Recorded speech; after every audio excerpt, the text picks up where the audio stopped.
Hello students, मैं अंजलि पयाल स्वागत करती हूँ आपका आईसीटी वर्चुअल क्लासरूम देहरादून से। कैसे हैं आप सब लोग? उम्मीद करती हूँ आप सब लोग अच्छे होंगे और अपनी लाइफ में बहुत बेहतर कुछ कर रहे होंगे। तो बच्चों, यहाँ पर आप लोगों ने कल न्यूज़ सुनी होगी कि चंद्रयान 3 का जो आपका रॉकेट यहाँ से गया था, लॉन्च हुआ था आपका 14 जुलाई को, वो उसने कल सफल लैंडिंग कर ली है। तो उसकी हम सभी को बहुत बहुत शुभकामनाएं हैं आप सभी को, और ये बहुत प्राउड मोमेंट है सारे इंडियंस के लिए। तो उसके बारे में आपको बेसिक जानकारी पता होनी चाहिए कि चंद्रयान है क्या। तो जैसे नाम से ही समझ आ रहा है, चंद्र का मतलब क्या है? चंद्रमा, ठीक है, मून। तो उसका एक मिशन है वहां जाने का। तो एक चंद्रयान 1 आया था 2008 में, देन 19 में आया था चंद्रयान 2 2019 में। उसके बाद चंद्रयान 3 ये तीसरा मिशन था। पहला जो चंद्रयान 1 आया था 2008 में, यानी कि जिसको लॉन्च किया गया था, जो मून पे गया था, वो मून की ऑर्बिट में था, ठीक है। और उसके बाद उसने क्या इन्फॉर्मेशन दी थी वहां से कि आपका मून पर पानी की पाए जाने की संभावना थी। तो भारत आपका पहला देश बना था जिसने ये बताया था। देन 2019 में आपका देखो, चंद्रयान के अलग अलग मिशन होते हैं। एक होता है कि उसके पास से, यानी जो चंद्रमा है, आपका मून है, उसके पास से आपका रॉकेट निकल जाएगा और उसके बारे में इंफॉर्मेशन लेगा, जैसे कि आपका पिक्चर्स देगा या फिर बेसिक जानकारी जो भी है उसके बारे में वो सब बताएगा। एक होता है कि वो ऑर्बिट में रहेगा, ठीक है, उसकी ऑर्बिट में रहेगा और वहां से इंफॉर्मेशन देगा। एक आपका होता है कि आपका चंद्रयान जाएगा और अपना एक पार्ट वहां पर क्या करेगा, क्रैश करेगा, और जब क्रैश होगा उससे पहले वो सारी इंफॉर्मेशन कलेक्ट करके सेंड कर देगा।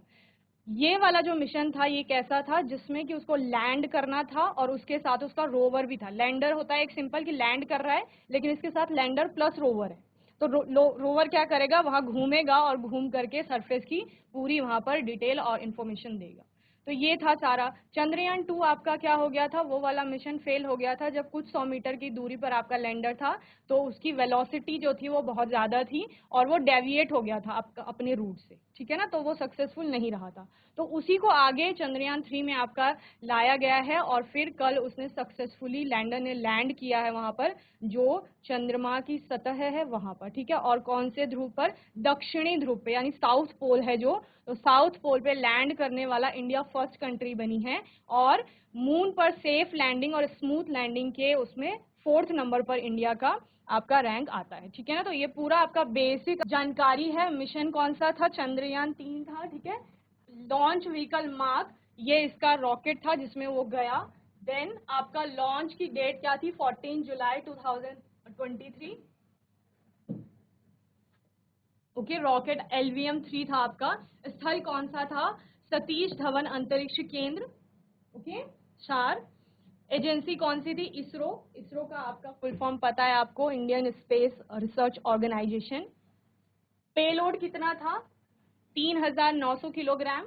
ये इसके उद्देश्य थे। उद्देश्य यानी चंद्रयान 3 भेजा क्यों गया है, उसके कुछ उद्देश्य होंगे ना, किसी भी चीज को करने के ऑब्जेक्टिव्स होते हैं।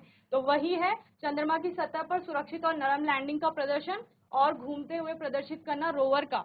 रोवर जो है, यानी एक तो लैंडर है जिसने लैंड किया, ठीक है, ये लैंडर है जिसने लैंड किया, और इसके नीचे रोवर था जो अब सतह पर घूमेगा, ठीक है। तो यथास्थान वैज्ञानिक प्रयोगों का संचालन करना, तो जो भी उनको साइंटिस्ट को वहां पर प्रयोग करने हैं उनका संचालन करना। इसके अलावा मॉड्यूल के आपके 3 हिस्से थे। प्रोपल्शन हो गया, लैंडर हो गया, और आपका रोवर हो गया। रोवर का नाम क्या है? प्रज्ञा। ओके, इसके अलावा आप लोगों को इसरो का पता है कि 15 अगस्त 1969 को इसका गठन हुआ था। स्थापना इसकी 62 में हो गई थी। इसके अलावा इसकी फुल फॉर्म आ गई। मुख्यालय कहाँ पर है? बेंगलुरु कर्नाटक में है। ओके, और अभी जो करंट में जो उनके उसके अध्यक्ष हैं वो कौन है? डॉक्टर एस सोमनाथ है। ओके, तो ये आपकी बेसिक डिटेल हो गई। जो जो इंपॉर्टेंट लग रहा है उसको नोट कर लेंगे, देन हम अपनी क्लास स्टार्ट करेंगे। ओके, चलिए। तो बच्चों, जैसे बोला जाता है ना कि भारत का जो भविष्य है वो कहाँ है? वो यही कक्षाओं में बैठा है। तो इसीलिए बोला जाता है, जो ये भविष्य की कल्पना उन लोगों ने की थी तो वो भी किसी दिन क्लासरूम में बैठे हुए थे। अगर हम डॉक्टर एस सोमनाथ जी की बात कर रहे हैं तो वो भी किसी दिन आपकी तरह क्लासरूम में बैठे रहे होंगे। उनके भी कोई टीचर्स रहे होंगे जो उनको पढ़ाते थे। तो उसी प्रकार से, ठीक है ना, तो वो साइंटिस्ट भी कभी स्टूडेंट्स थे। तो आपको अपना गोल लेके चलना है, जिस भी फील्ड में आपको काम करना है, अच्छा वो गोल लेके चलना है, उसी की तरफ आपको अपनी मेहनत को करना है। हार्डवर्क जो आपका है उसी रास्ते पर आपको चलते रहना है और मेहनत करते रहनी है, ठीक है ना। जो भी आपको पसंद है, जो भी काम आपको करना है, अलग अलग फील्ड में आपका इंटरेस्ट हो सकता है, ठीक है ना। चलिए तो हम चलते हैं अपनी क्लास पर। क्लास 8 में साइंस की बात हम कर रहे थे। जो थर्ड चैप्टर है आपका कोल एंड पेट्रोलियम, यानी कोयला और पेट्रोलियम के बारे में पढ़ रहे थे। शुरू कहाँ से हुआ था? संसाधन से शुरू हुआ था, यानी रिसोर्स जिसे कहा जा रहा है, ठीक है। रिसोर्स, संसाधन, सारी चीजें जो आपका क्या हो रही हैं, आपकी आवश्यकताओं की पूर्ति कर रही हैं, वो किस में आएंगी? संसाधन में आएंगी। ओके, पूरा चैप्टर अच्छे से पढ़ा। देन हम लोग किस पे आए थे? आपके क्वेश्चन आंसर्स पर आए थे। ओके, तो एमसीक्यूज हमने लास्ट सेशन में देखे थे, बहुविकल्पीय प्रश्न जिन्हें कहा जाता है, मल्टीपल चॉइस क्वेश्चन। एक क्वेश्चन या एक स्टेटमेंट मिलेगी, उसके लिए आपको 4 ऑप्शंस दिए गए हैं यहाँ पर। उन चारों में से एक कोई ऑप्शन आपका क्या होता है? करेक्ट होता है, सही होता है, वो आपको बताना होता है, ठीक है ना। तो यहाँ पर पहला था वाटर इज, वाटर क्या है आपका? तो आपने बोला था मैम नेचुरल सब्सटेंस है, मैन मेड तो है नहीं, दोनों हो नहीं सकता है, नन ऑफ दिस, तो क्या होगा? नेचुरल सब्सटेंस होगा। ओके, ऑप्शन ए आपका करेक्ट होगा। सेकंड था आपका when coal burns in air then, अगर आपका कोल, जब भी कोल यानी कोयला जलता है एयर की प्रेजेंस में, यानी कि हवा की उपस्थिति में, तो क्या होता है उसके बाद आपकी कार्बन डाइऑक्साइड फॉर्म होती है। तो ऑप्शन ए करेक्ट है। Okay, then third form of carbon is, carbon का प्योरेस्ट फॉर्म क्या होगा? तो आपने पढ़ा है, शुद्धतम रूप उसका क्या है? कोक है। ओके, तो ऑप्शन सी करेक्ट हो जाएगा। इसके अलावा फोर्थ था कोलतार कंटेन्स अबाउट, कोलतार में क्या है आपका? कितने सब्सटेंसेज हैं? आपने कहा था डिफरेंट सब्सटेंसेज हैं, लगभग 200 आपके अलग अलग केमिकल्स यानी रसायन वहां पर उपस्थित होते हैं या पाए जाते हैं कोलतार में। तो ऑप्शन सी आपका करेक्ट हो जाएगा, 200 सब्सटेंस। ओके, देन फिफ्थ था the first oil well was drilled in, सबसे पहला जो तेल का कुआं था वो खोदा गया था आपका यूएसए में। ओके, तो ऑप्शन ए करेक्ट है। पीसीआरए स्टैंड फॉर, तो आप जब ना पेट्रोल और डीजल को पढ़ रहे थे तो आपने क्या बोला कि मैम पेट्रोल और डीजल आप कह रहे हो कि इनको वेस्ट नहीं करना है क्योंकि फॉसिल फ्यूल है और एग्जॉस्टिबल है, यानी खत्म हो जाएंगे जल्दी आपके, तो फिर हमें क्या क्या ऐसी सावधानियां बरतनी है, क्या क्या ऐसे मेथड्स आपके अपनाने हैं जिससे कि हम इसको कम उपयोग करें। तो वो सब कौन बताता है? वो सब आपका पीसीआरए देखती है। और पीसीआरए क्या है आपका? पेट्रोलियम कंजर्वेशन रिसर्च एसोसिएशन है। ओके, यानी ऑप्शन डी आपका क्या होगा? करेक्ट होगा। ओके, देन सेवेंथ था an example of fossil fuel is, जीवाश्मीय ईंधन का उदाहरण है, एक उदाहरण है, इनमें से कौन सा? वुड, लकड़ी आपका जीवाश्मीय ईंधन होगा? नहीं होगा। बी आपका एनिमल वेस्ट है, क्या ये आपका जीवाश्मीय ईंधन होगा? नहीं। कोल आपका जीवाश्मीय ईंधन में आता है, कोयला यानी कि, ठीक है ना। तो 3 टाइप के पढ़े आपने यहाँ पर, कोल पढ़ा, पेट्रोलियम पढ़ा और नेचुरल गैस पढ़ा, ठीक है ना। तो ऑप्शन सी आपका क्या हो जाएगा यहाँ पर? करेक्ट हो जाएगा। ओके, चलिए 8th क्वेश्चन था विच of the following is natural resource, इनमें से कौन सा आपका प्राकृतिक संसाधन है? तो प्रकृति से हमें क्या मिल रहा है? इनमें से वाटर मिल रहा है, ठीक है। कार बस हम बना रहे हैं, पार्क्स भी हम ही बना रहे हैं, ठीक है ना। तो आपका वाटर क्या हो जाएगा? करेक्ट आंसर हो जाएगा, यानी प्राकृतिक संसाधन क्या होगा? जल होगा। 9th है which of the following is man made resource, मानव निर्मित संसाधन इनमें से कौन सा है? तो इनमें से कौन सा होगा? एयर, वाटर, सॉइल, तीनों ही क्या है? नेचुरल रिसोर्स है, ये प्रकृति में पाए जा रहे हैं, प्राकृतिक संसाधन है। जो आपका डी है पार्क्स, ये क्या होगा? ये आपका मैन मेड रिसोर्स है, क्योंकि हम इसको अपनी सुविधाओं के लिए बना रहे हैं, ठीक है ना। चलिए, तो ऑप्शन डी आपका करेक्ट हो जाएगा। देन क्वेश्चन नंबर 10 था आपका which of the following is obtained from coal tar, इनमें से किसको कोल तार से ओब्टेन किया जाता है? तो आपका नेफ्थलीन बॉल्स जो होती है, कपूर जिसे आप कहते हैं, उसको किससे? कोल तार से आपका ओब्टेन किया जाता है। क्लियर, तो ऑप्शन डी आपका करेक्ट हो जाएगा, ठीक है। तो यहां तक हमने लास्ट सेशन में पढ़ लिया था। आज के सेशन में बात करते हैं फिल इन द ब्लैंक्स की। Fill in the blanks in the following sentences, जो निम्नलिखित वाक्य दिए गए हैं, इनमें जो रिक्त स्थान है उनकी हमें क्या करनी है? पूर्ति करनी है। ओके, तो फर्स्ट है आपका coal is one of the dash use to cook food, coal आपका एक है जिसका उपयोग हम खाना बनाने के लिए करते हैं, यानी भोजन को बनाने में करते हैं। तो कोल को आपने कहाँ पढ़ा था? फॉसिल फ्यूल में पढ़ा था। तो एक प्रकार का क्या है आपका फ्यूल है, यानी कि ईंधन होगा।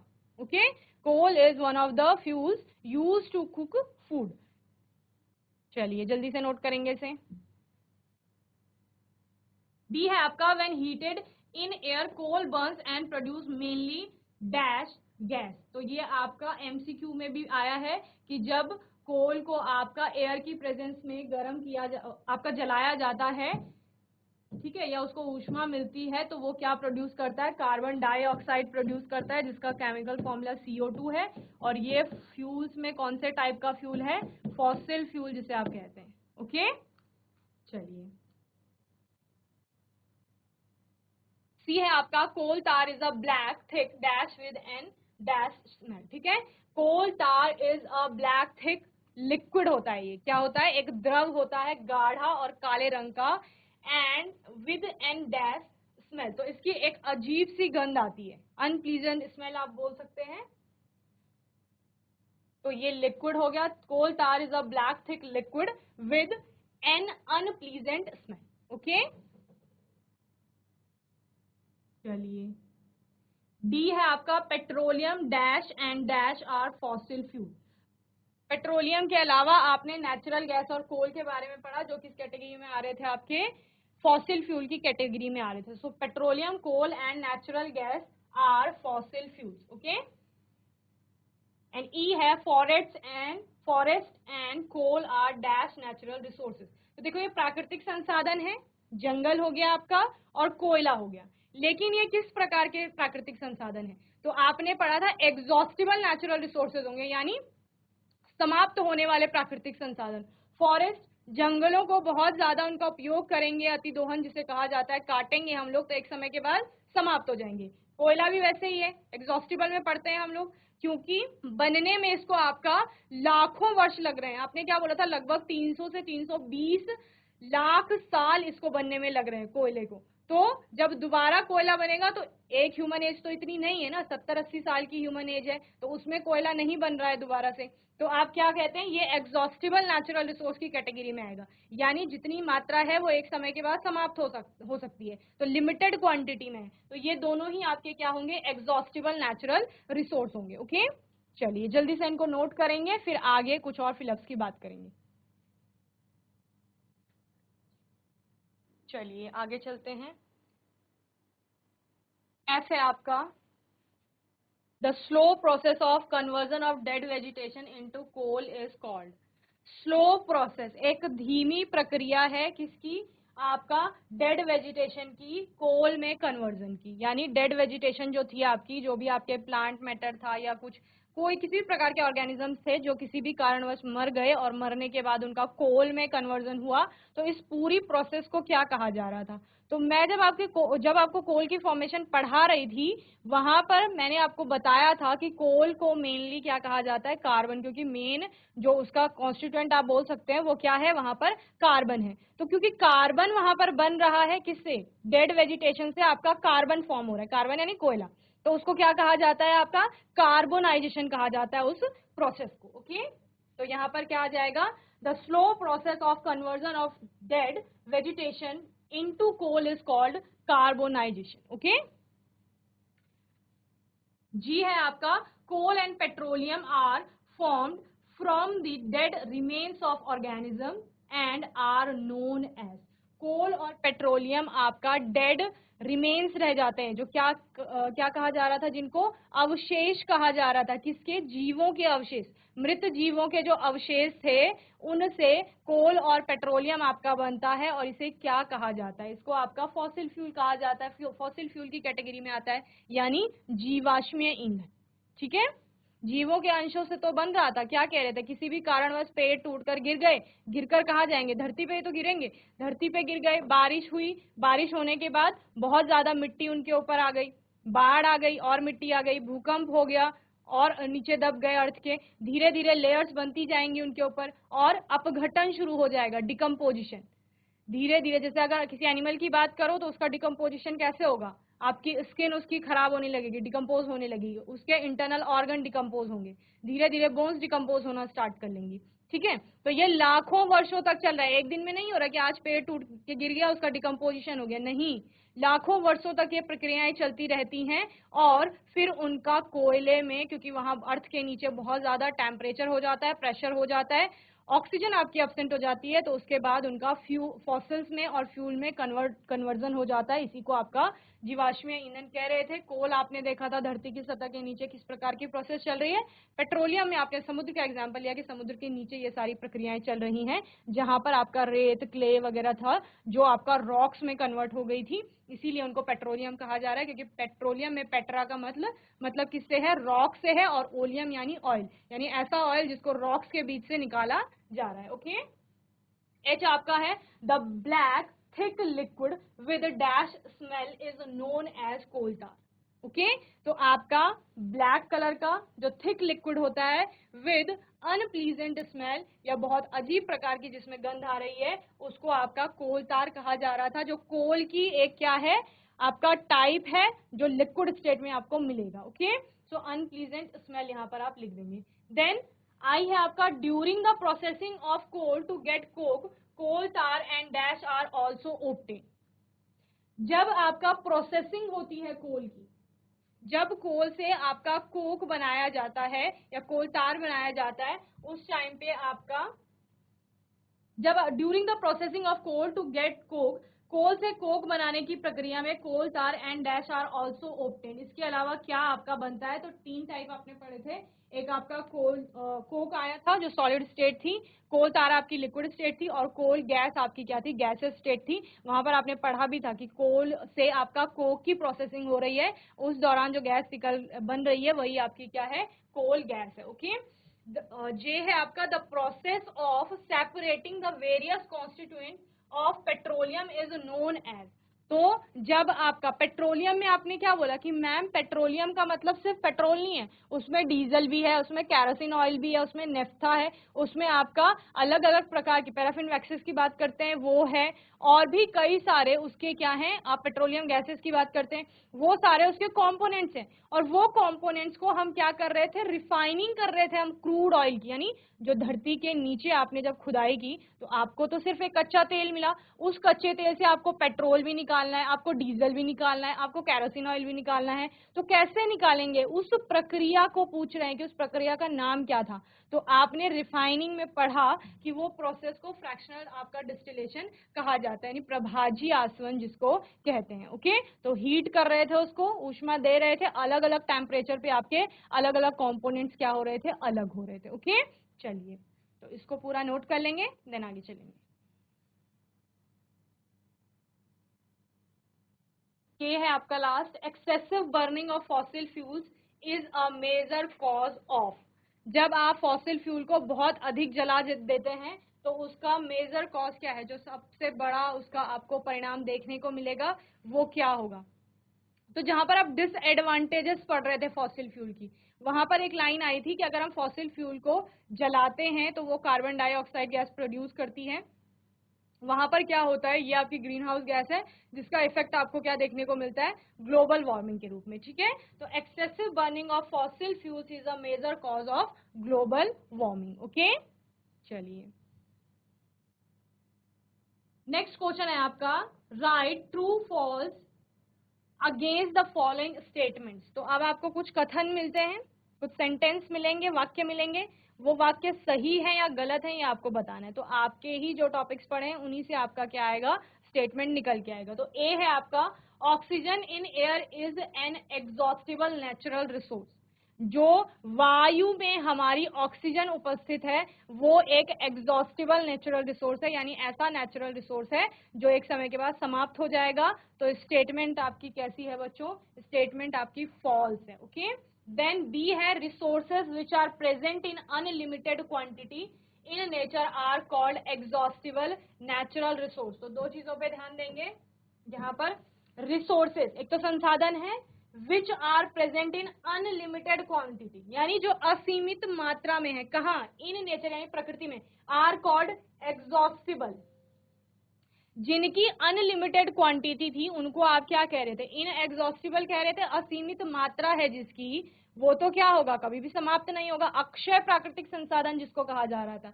अगर यहाँ पर लिमिटेड क्वांटिटी होगी तभी तो एग्जॉस्ट होगा आपका जो भी रिसोर्स है। वो समाप्त हो जाएगा। ठीक है, तो ये स्टेटमेंट भी आपकी क्या हो जाएगी, फॉल्स हो जाएगी। यानी ऐसे प्राकृतिक संसाधन जिनकी असीमित मात्रा है वो एग्जॉस्टिबल नेचुरल रिसोर्स नहीं होते हैं, वो इनएग्जॉस्टिबल नेचुरल रिसोर्स होते हैं। यानी कि अक्षय प्राकृतिक संसाधनों की असीमित मात्रा होती है और समाप्त होने वाले प्राकृतिक संसाधनों की सीमित मात्रा होती है। ओके, चलिए सी है आपका, wild life is an exhaustible natural resource. तो वाइल्ड लाइफ जो भी आपके वन्य जीव हैं, तो आपको पता है कि अगर उनको किसी भी प्रकार का नुकसान हुआ, अगर किसी भी तरह से उनको कोई हानि पहुंची, तो एक समय के बाद वो क्या हो सकते हैं, समाप्त हो सकते हैं। तो इसको आपने एग्जॉस्टिबल नेचुरल रिसोर्स के एग्जाम्पल में भी देखा, तो इसलिए ये स्टेटमेंट क्या हो जाएगी, ट्रू हो जाएगी। ओके,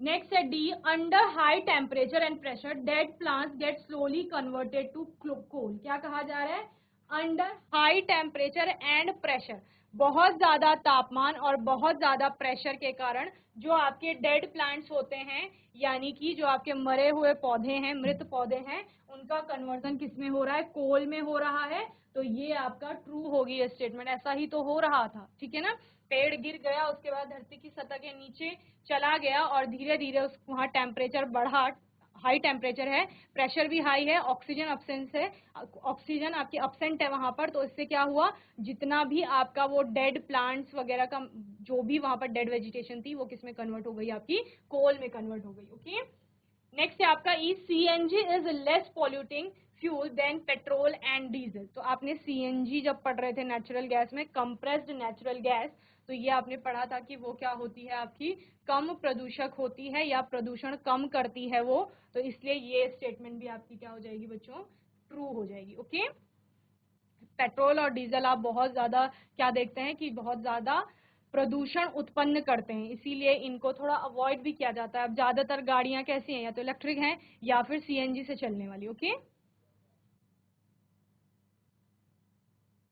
चलिए जल्दी से नोट करेंगे इसे।